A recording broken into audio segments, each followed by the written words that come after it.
গাজায় বর্বরতা চালিয়ে কোণঠাসা বেনিয়ামিন নেতানিয়াহু নিজ দেশের সাধারণ মানুষের তোপের মুখে পড়েছেন। জিম্মি মুক্তি আর সরকারের পদত্যাগের দাবিতে জেরুজালেম সহ বিভিন্ন শহরে চলছে বিক্ষোভ।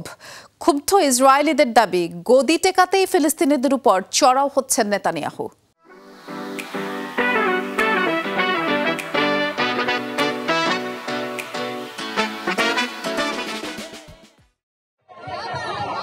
গাজা উপত্যকায় তো বটেই, নিজ দেশের নাগরিকদের উপরও চড়াও হচ্ছে ইসরায়েলি নিরাপত্তা বাহিনী।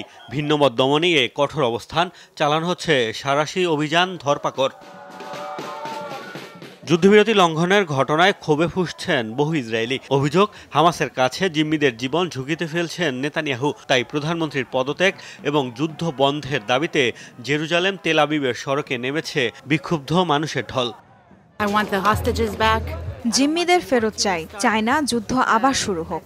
সরকার জনগণের স্বার্থকে মূল্য দিচ্ছে না, উল্টো ক্ষমতায় টিকে থাকার বন্দোবস্ত করছে। এ কারণেই এই বিক্ষোভ দমাতে কঠোর অবস্থানে নেতানিয়াহু প্রশাসন। বেশ কয়েক জায়গায় আন্দোলনকারীদের পড়তে হয়েছে পুলিশি বাধার মুখে, ঘটেছে সহিংসতাও। বিক্ষোভকারীদের ছত্রভঙ্গে ব্যবহার করা হচ্ছে জলকামান, কিন্তু অবস্থানে অনড় আন্দোলনকারীরা।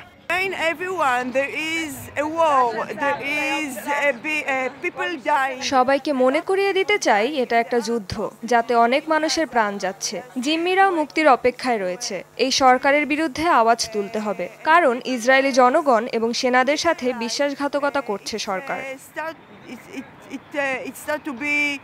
এর আগেও গাজায় অভিযানের বিরুদ্ধে দফায় দফায় বিক্ষোভ হয়েছে ইসরায়েলের বিভিন্ন স্থানে। মোস্তফা মাহমুদ, যমুনা নিউজ।